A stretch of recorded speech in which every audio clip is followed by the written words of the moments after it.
Etymology and historical origin of the baby name William. William is an Old French name of Germanic origin. The name is derived from the Germanic word will, which translates to will, desire added to helm, which means helmet, protection. Put them together, you've got a desire for protection, thus, the name William has come to stand for a valiant protector. William is by far the most successful and enduring of all the Old French names of Germanic origin. The name William was brought to England by way of the Norman Conquest of 1066. Ironically, the leader of the pack was none other than William, Duke of Normandy, also known as William the Conqueror. As go the spoils of war, he was later crowned William I, King of England after his successful Anglo-Saxon butt-kicking. Not only did William's invasion and subsequent reign carry Norman French culture to England, but it also brought about an almost immediate impact to the English language and an abrupt shift in naming practices. Gone were the days of names like Drogo, Ethelred and Radulf. The defeated Anglo-Saxons wanted to assimilate. Very quickly, the name William hit the charts where it has stayed for almost a millennium. William is a particular favorite among parents down under, because it's currently the #1 ranked boy's name in Australia. It is also the #1 most favored in Sweden and Denmark and #2 in Norway. Americans place William in 3rd place and England in 7th. William is also high-ranking in Canada, Scotland, Ireland and Northern Ireland. The stamina and endurance of William's appeal is nothing short of extraordinary. A true classic. Personality of the boy named William. The number 7 personality is deeply mystical and highly in tune with their spirituality. They operate on a different wavelength than the average Joe. Spending time alone comes easily to 7s, as it gives them time to contemplate philosophical, religious, and spiritual ideas in an effort to find real truth. 7s are wise, but often exude mystery as if they are tapped into something the rest of us don't understand. They love the outdoors and are fed by nature. 7s are constantly seeking to understand human nature, our place in the universe, and the mystery of life in general. This makes them quite artistic and poetic, but they are also keen observers with high intellect, so they are equally scientific-minded. 7s are charitable and care deeply about the human condition. Popularity of the boy named William. The name William is a classic that truly transcends the progression of time and ever-shifting fashions of the day. Dating back to the 1880s, which is as far back as the US. Government has tracked naming trends. William persisted every year in maintaining a position on the top 10 list of most commonly used boy names in America, except only for a brief spell in the 1990s when it hovered closer to the number 20 spot. It's a tried and true name that has been associated with many great men from the past, from kings to poets, and its classical appeal gives it a distinguished sense of importance. The enduring popularity of the name probably owes some of its staying power to its flexibility. There are many pet forms of the name, including Bill, Billy, Will, and Willie, which provide alternate choices throughout one's lifespan. Even though this name has maintained a top spot on the US popularity charts, William still stands alone and distinctive. He rises above trendiness and obnoxious overuse. William is a timeless classic. Plain and simple. Quick facts on William. Gender, boy. Origin, English. Number of syllables, 2. Ranking popularity, 5. Pronunciation, William, sometimes Wileim. Simple meaning, valiant protector. Characteristics of William. Mystical, intuitive, imaginative, solitary, philosophical, eccentric, wise. Cultural references to the baby name, William. Literary characters of the baby name William. William Collins is a most wonderfully drawn character in Jane Austen's 1813 classic, Pride and Prejudice. He is a pompous, obsequious clergyman who has the great fortune of inheriting the Bennet estate by virtue of being the only male relative. With great condescension, he proposes marriage to Elizabeth Bennet, having ascertained that her sister, Jane, is not available. Blithely assuming the priceless nature of his offer, he is astounded when he is turned down. After all, his great patroness, Lady Catherine de Bourgh, has advised him to marry.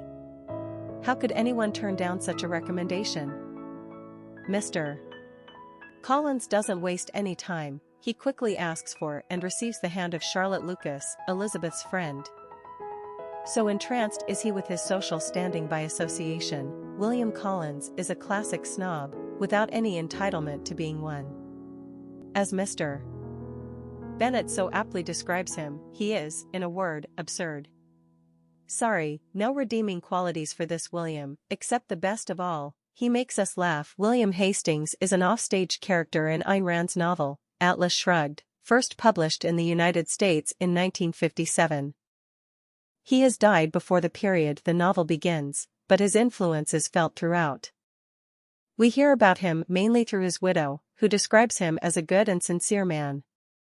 William Hastings was a design engineer at the 20th Century Motor Company, but quits the company after its founder dies and his children take over, instituting a Marxian model for the company, from each, according to his ability, to each, according to his need. He had been John Galt's boss and was invited by Galt to join the great strike he organized. William takes a good year to decide whether or not to join the strike, concerned over the potential harm to his wife it might entail. When he does, it is not long before he dies of a heart ailment.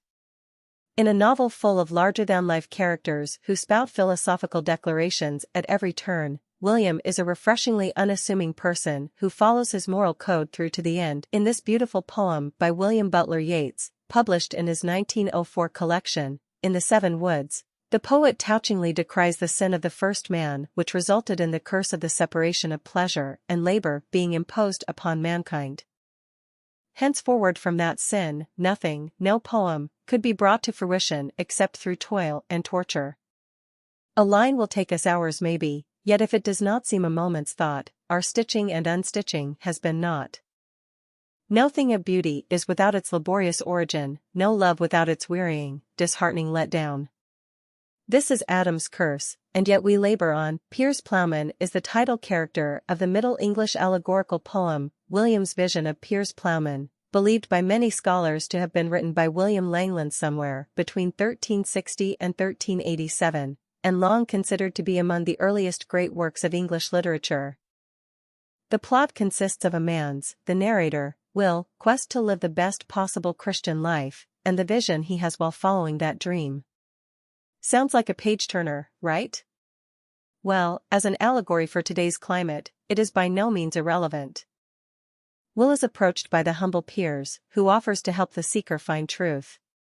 Piers represents the triumph of spiritual purity over materialistic endeavors, and as such, he stands legions above many of the better class of folk, including members of the clergy and the aristocracy.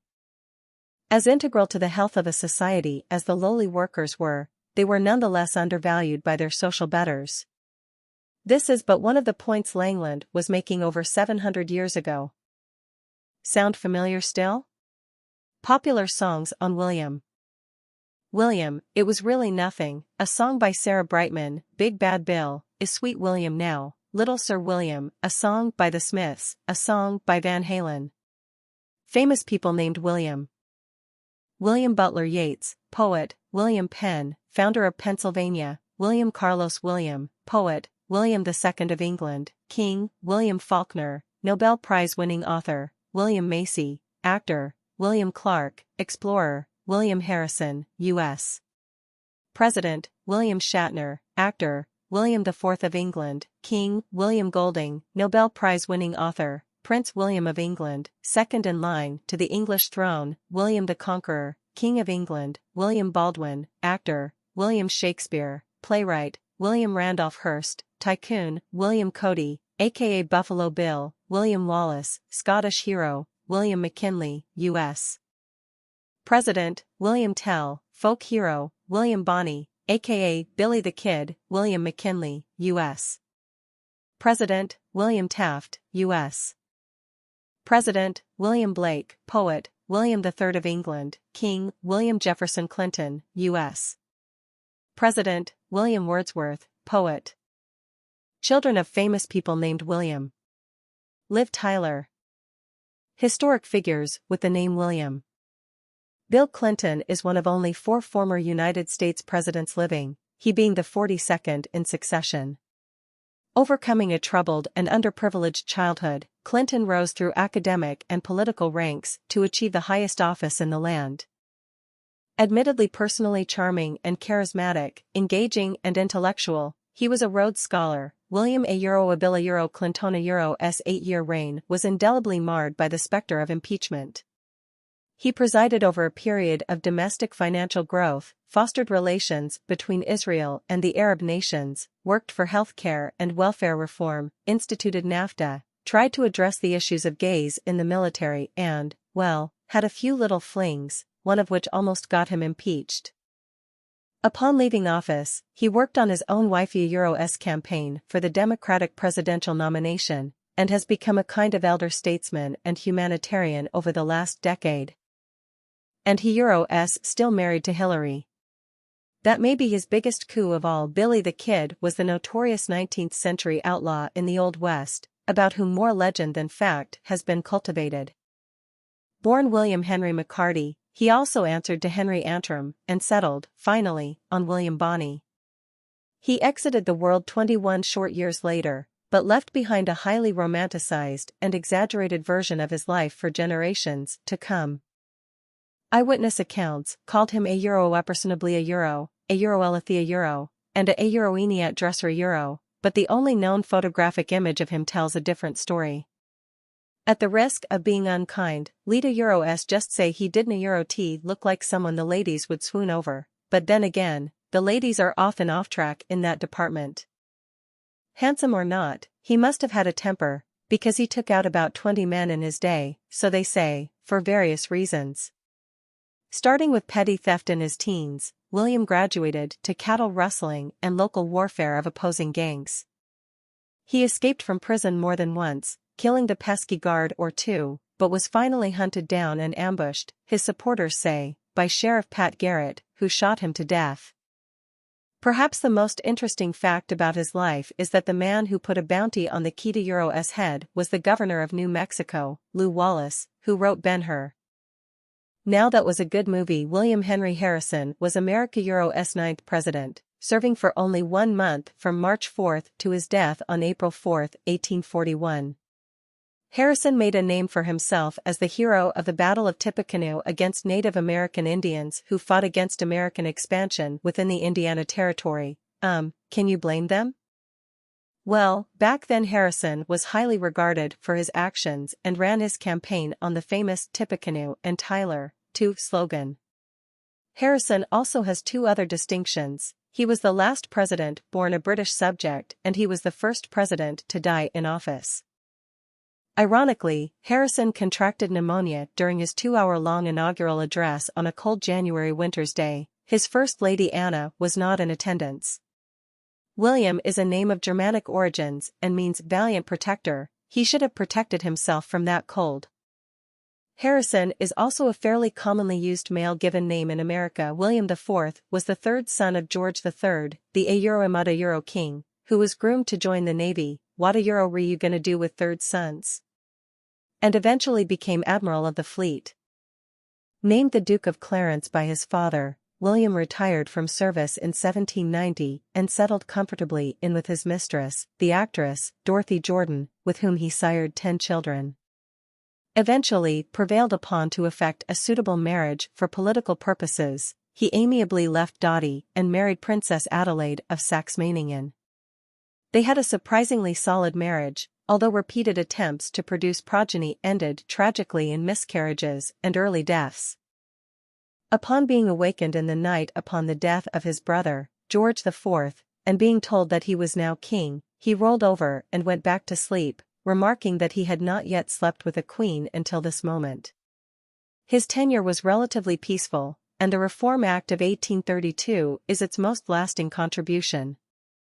Well, almost a euro, perhaps the most important legacy was that William's brother Edward's daughter, Victoria, ascended to the throne upon William's death in 1837, and England didn't have to worry about heirs for another 65 years. What a relief. McKinley was America's 25th president, serving between 1897 and 1901. McKinley had a calm, laid-back demeanor which caused many people to underestimate his very capable and efficient management style. He was also the last Civil War veteran to be president, and he had 20 years of political experience under his belt in Congress. As he assumed the presidency, the Depression of 1893 was running its course and things were looking up economically. McKinley's term was most defined by two things: the Spanish-American War and his unfortunate assassination, the third president meeting this fate. The human suffering and brutality suffered by the Cubans under Spanish control was too much for the American people to stomach. War became inevitable. But not only for humanitarian reasons. The U.S. needed to claim its own overseas military power for its own expansionist self-interests. Highly influential on issues of foreign policy was McKinley's Secretary of the Navy, none other than Theodore Roosevelt. When the USS Maine exploded, for reasons unknown, it became the perfect excuse to go to war. TR left his government post to create the Rough Riders, and his fame earned him a place as McKinley's running mate in the 1900 election, which they won. Of course, this meant that the often controversial Teddy Roosevelt was just one heartbeat from the presidency. To the dismay of TR's foes, McKinley was shot and killed in 1901 by a crazy man upset about the economic disparity between the rich and poor in the U.S. Sound familiar? William Harrison was the 9th President of the United States, the last president to be born a British subject, the oldest president to be elected at age 68, until Ronald Reagan, the president with the shortest term, 1 month, and the first to die in office. Elected in 1840, Harrison campaigned under the slogan "A Euro Edipacano and Tyler, 2, a Euro" to remind Americans of his military prowess against American Indians in the Battle of Tippecanoe, 1811. He is also noted for having the longest inaugural speech in history, over 2 hours. Standing out in that East Coast cold January weather for so long at his inauguration ironically led to Harrison contracting pneumonia. He would die 32 days later. It was the first time in American history that presidential succession was put into force, and Vice President John Tyler would assume the office. Bill Clinton was our nation's saxophone-playing, good-humored, rock-and-roll president who served between 1993 and 2001. He came onto the scene breathing a new and youthful energy into a country of frustrated Americans. He was also only 46 years old. From modest beginnings, Billy Jeff had grand ambitions, and with his intelligence, he was a Rhodes Scholar, and charismatic personality, it seemed destined to be. It didn't hurt that Clinton was the quintessential natural politician. His presidency is marked by one of the longest periods of economic prosperity and peace in American history. It is also marked by the many scandals of his making, or those gleefully spread by his enemies Jennifer Flowers, Travelgate, Whitewater, Paula Jones and, everyone's favorite, Monica Lewinsky, for which he was impeached. Still, it seemed that nothing could touch his approval ratings. Everyone pretty much loved Bill Clinton, except of course, his many Republican enemies. His wife Hillary was the First Lady to have an office in the West Wing. William Butler Yeats was one of the most important poets and playwrights of the 20th century, who won the Nobel Prize in Literature in 1923. He was also responsible for a resurgence in Irish literature and was a founding member of the Abbey Theatre. He was a lifelong dabbler in the occult, and loved all things mystical and paranormal, an interest that is apparent in his poetry. Born to privilege, William Butler Yeats was a longtime Irish nationalist who deplored the insistence of the Catholic Church on primacy in the land. He served in the Irish Senate for 2 terms. A painting of him at age 43 by John Singer Sargent shows a strikingly youthful and handsome man, and we believe he took full advantage of the fact. Though married only once, he conducted numerous affairs throughout his life, including one with the actress/feminist, Maud Gonne. This behavior continued well into his old age, due to his having had the Euroespionage operation, known for restoring the potency of the male sexual drive. Two of his best-known poems are A Euro Second Coming a Euro, no pun intended, and A Euro Easter, 1916. A Euro. William II was the son of William the Conqueror, known as William Rufus, the Red, who inherited the throne of England upon his father Euro's death in 1087. His older brother was given the lesser prize of Normandy, which led to understandable ill feelings between the siblings. In 1091, William invaded Normandy, and his brother reluctantly agreed to give him huge holdings there, solidifying William Euro's superior position. He was not at all popular with the church, feeling it his right to raid their coffers when he needed money. In general, William was not a popular ruler. He died of an arrow wound inflicted by Walter Tyrrell during a hunting party. A Euro. Some say it was an accident, some say that Tyrrell was operating on behalf of William Euro's younger brother, Henry, who now ascended to the throne, there being no marriage and no little Williams available. The controversy has never been settled, but Tyrrell did flee to France, never to return, while his son was allowed to keep his father Euro's properties in England. You be the judge. William Tell was a folk hero of Switzerland, whose exploits are chronicled in various medieval accounts. According to legend, he was a powerful and superb marksman of the crossbow who used his prowess to kill the Austrian usurper to Swiss autonomy, Gessler, making him a powerful symbol of Swiss patriotism in the post-Napoleonic era. Whether fable or truth, his story is known by any schoolchild.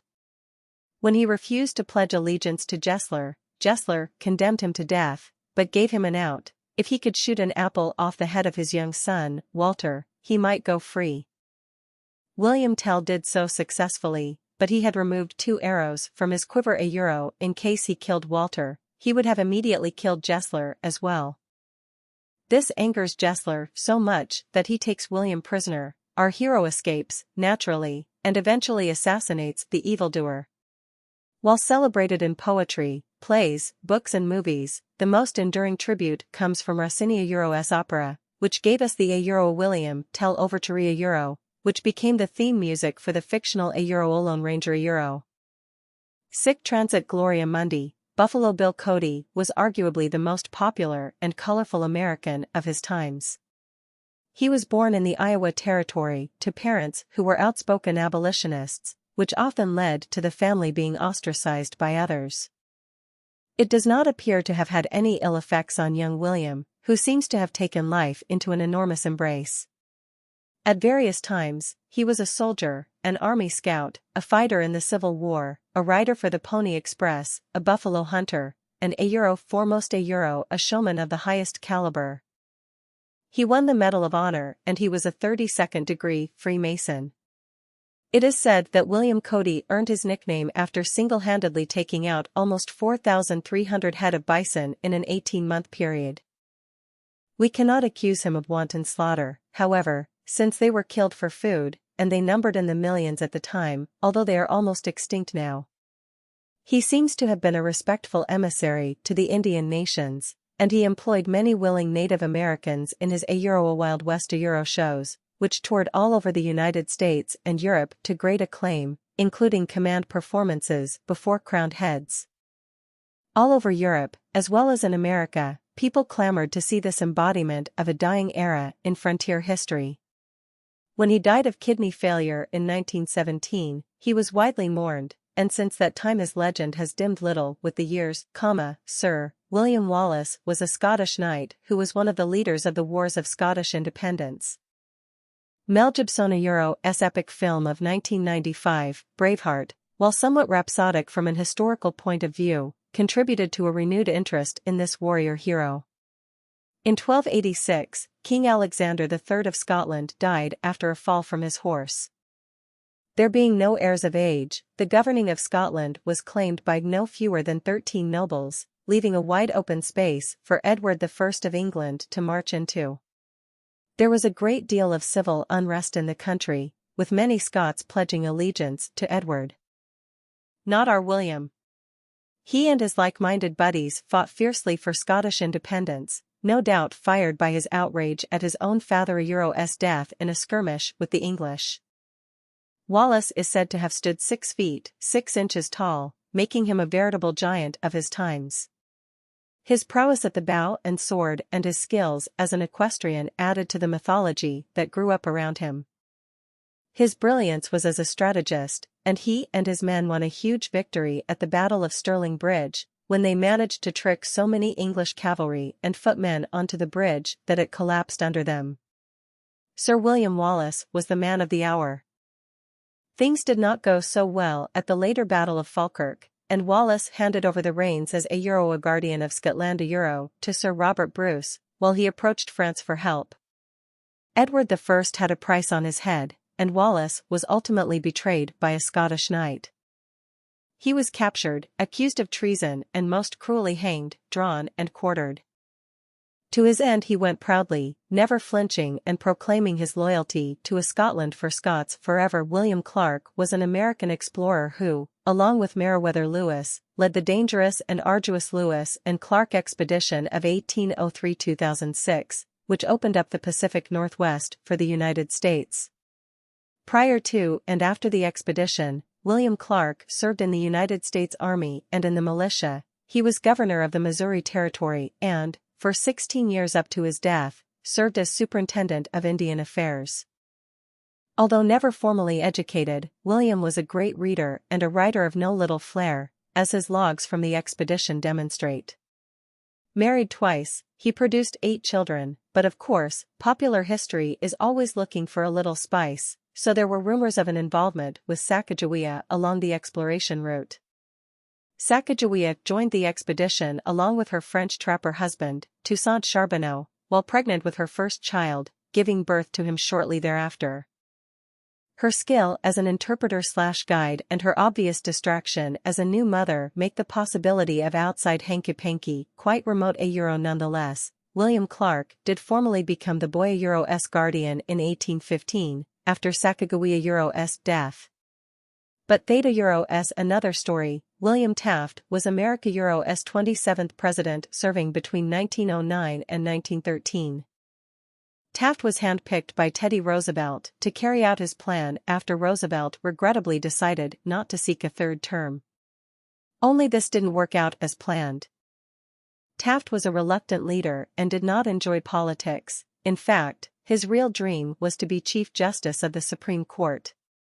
The other thing people remember about Taft was that he holds the record as our heaviest president, 350 plus lbs. He once joked about himself on a streetcar, "I got up and gave my seat to 3 ladies." Since Taft was not exactly into his position as president, he delegated a lot of power to his cabinet members who pretty much did as they pleased.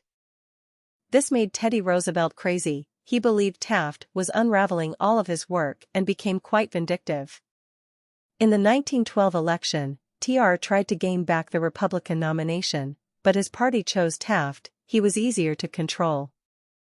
Furious, TR joined a new progressive party to run against Taft and the Democratic nominee Woodrow Wilson. Just like Ross Perot did in the 1992 election, Roosevelt split the Republican vote, making it possible for the Democrats to secure the executive office. William I is usually known as William the Conqueror, but also sports the unfortunate moniker of William the Bastard, being the illegitimate son of Robert, Duke of Normandy. Whatever his name, he is well known as the first Norman king of England, who reigned from the Norman Conquest of England at the Battle of Hastings in 1066 until his death. When King Edward died in 1066, Harold, Earl of Wessex, was crowned King of England. William, who averred that Edward had promised the throne to him, with Harold's cooperation, was furious, and invaded successfully, killing Harold in the battle. During his reign, he instituted the building of numerous castles and armaments, imposed law and order, stifled invasions from abroad and uprisings from within, and reorganized the church. His reign was also notable for the 1086 Domesday Book, a massive survey and compilation of all of the property holdings in England. He and his wife, Matilda of Flanders, had 9 children, and upon his death, Normandy went to his eldest son, Robert, while England went to his son, William. About that death he sustained a fatal injury falling from horseback while engaging in battle with Philip I of France because apparently Philip had made a remark about William's growing obesity, likening him to a pregnant woman. Vanity, thy name is not necessarily woman. Buffalo Bill Cody was born in Iowa in 1846, the same year Iowa gained statehood into the Union, but moved to Kansas as a young boy. His Canadian-born parents were vehemently against slavery. Before the age of 25, it seems Cody had already ridden the Pony Express, fought in the Civil War, scouted Indians on behalf of the U.S. Army, and worked as a bison killer, a fur trapper and a stagecoach driver. In fact, Bill Cody responded to a Pony Express advertisement at the age of 14. The ad called for skinny, expert riders willing to risk death daily. That must tell you something right there. Obviously, from this vantage point, Cody would have seen a lot of the old rugged West. A man with a colorful personality and a penchant for storytelling, Buffalo Bill Cody brought the Wild West show to eager audiences across the eastern United States and Europe. The rogue cowboy themes of his show delighted audiences everywhere for 4 decades. Wild Bill Hickok, sharpshooter Annie Oakley and Indian chief Sitting Bull performed for him. Buffalo Bill Cody was a real legend. His character, love of excitement, infectious personality, and pioneering spirit has come to represent everything that is the Old West. He lives on in our imagination. William Shakespeare, good old William Shakespeare. It's impossible to summarize this man in one simple paragraph. Needless to say, he's widely considered the greatest contributor to modern English literature. His 38 plays, consisting of tragedies, histories and comedies, are thematically timeless and so accurately reveal the universal human condition, that they have been translated into every known language outside of English. Further, no other playwright has had their works in more stage productions. To read, understand and appreciate Shakespeare is to love life and laugh at its absurdity at the same time. McKinley was America's 25th president, serving between 1897 and 1901. McKinley had a calm, laid-back demeanor which caused many people to underestimate his very capable and efficient management style. He was also the last Civil War veteran to be president, and he had 20 years of political experience under his belt in Congress. As he assumed the presidency, the Depression of 1893 was running its course and things were looking up economically. McKinley's term was most defined by 2 things, the Spanish-American War and his unfortunate assassination, the third president meeting this fate. The human suffering and brutality suffered by the Cubans under Spanish control was too much for the American people to stomach. War became inevitable. But not only for humanitarian reasons. The U.S. needed to claim its own overseas military power for its own expansionist self-interests. Highly influential on issues of foreign policy was McKinley's Secretary of the Navy, none other than Theodore Roosevelt. When the USS Maine exploded, for reasons unknown, it became the perfect excuse to go to war. TR left his government post to create the Rough Riders, and his fame earned him a place as McKinley's running mate in the 1900 election, which they won. Of course, this meant that the often controversial Teddy Roosevelt was just one heartbeat from the presidency. To the dismay of TR's foes, McKinley was shot and killed in 1901 by a crazy man upset about the economic disparity of the rich and poor in the U.S. William Faulkner was one of the most important writers of modern American literature, especially of the Southern genre. He won a Nobel Prize in 1949 for his body of work, which includes the classics The Sound and the Fury, As I Lay Dying, and Light in August, as well as numerous short stories and screenplays. He was born in Mississippi, and much of his fictional Yoknapatawpha County is drawn from Lafayette County, where he was raised. As a child he absorbed the stories of his elders and his African-American nurse concerning the Civil War, the abolition of slavery, and the deeds of the Ku Klux Klan, which he incorporated into his novels and stories, reflecting the ravages of change and decay on the South and the uneasiness of racial relations. Most of his life was spent in Oxford, Mississippi, but he sojourned to Hollywood off and on throughout the 30s and 40s to supplement his income by working on screenplays. Although married to his high school sweetheart, Faulkner engaged in several affairs throughout his lifetime, and undoubtedly his fondness for alcohol led to his death from a heart attack before he was quite 65 years old. The University of Mississippi, Ole Miss, which he attended for some time, now owns and maintains the home he owned in Oxford, Erawan Oka. William Blake is most notable as one of the influential poets from the Romantic era during 18th century Europe. It was mainly an artistic and intellectual movement that sought to revolt against the socio-political rules of the day, controlled mainly by the aristocracy.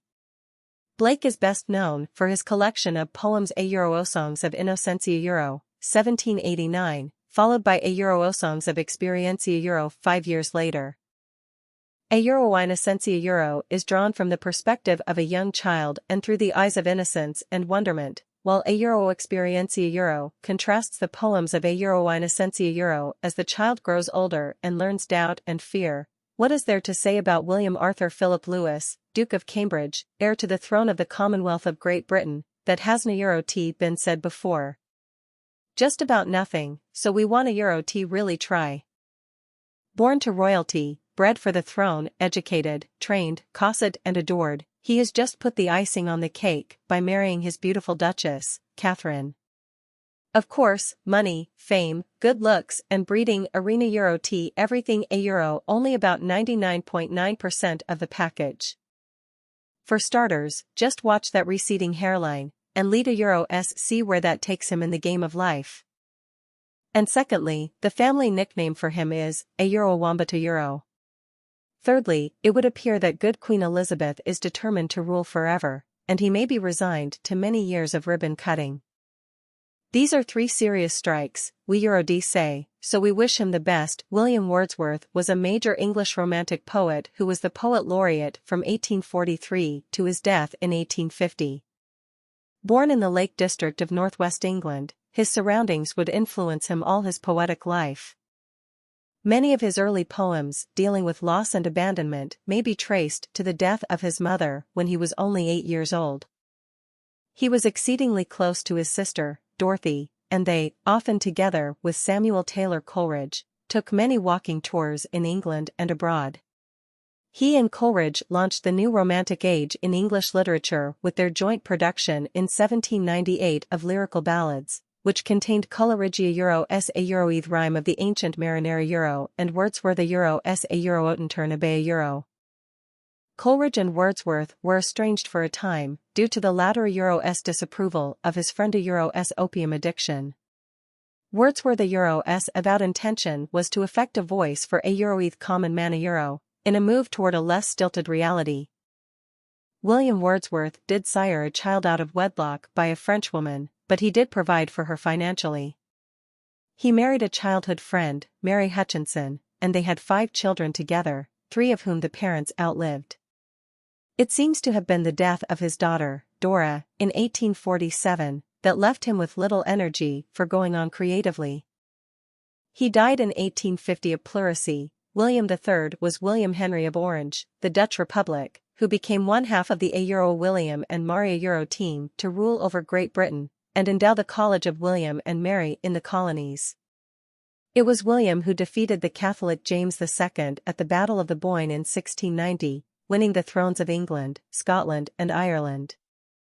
As a staunch Protestant, William was welcomed by many in England who feared a restoration of the power of Catholicism.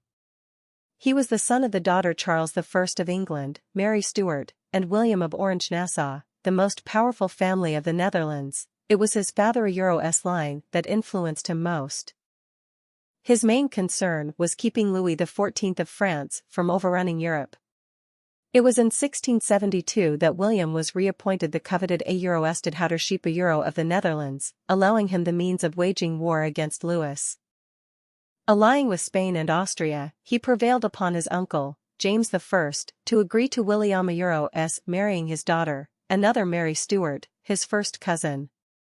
And don't forget, this is the uncle whom he deposed a few years later.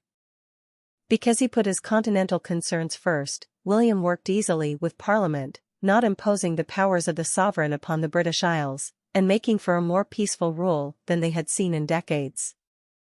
Mary died of smallpox in 1694, William mourned her deeply, and died of pneumonia in 1702, without their having had any heirs, probably a good idea, with that close familial relationship, and also bringing an end to the Dutch House of Orange. William Penn was a most interesting young Englishman who studied philosophy and championed democracy and religious independence at a time when religious dissent was frowned upon. At the age of 22, he converted to the Quaker sect, and remained one his entire life, pursuing a stricter, perhaps even puritanical, form thereof. It was an action that led to his imprisonment for several months, as well as his expulsion from Oxford College. In 1681, King Charles deeded a large parcel of land in his American holdings to William, in payment of a debt to William's deceased father. Theta where part of our history begins. William Penn founded a colony where Quakers could immigrate and be free to practice their religion without fear of imprisonment or torture, and where other religious denominations were welcome as well.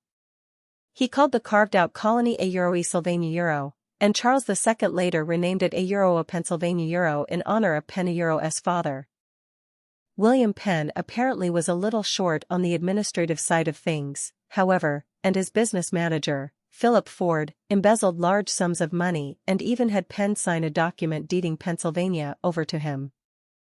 After Ford's death, his widow threatened to make good on the deed, and poor William was thrown into Detroit's prison. After that was resolved, he tried to make Pennsylvania his permanent home, but Mrs. William put an end to that. Next, William sent his son, William Jr., off to the colony to oversee matters, but he was a ne'er-do-well who botched things up as well.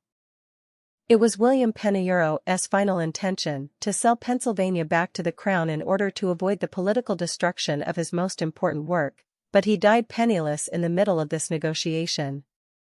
The colony managed to thrive under the subsequent ownership of the Penn family up until the American Revolution, and William Penne's contributions have been honored ever since.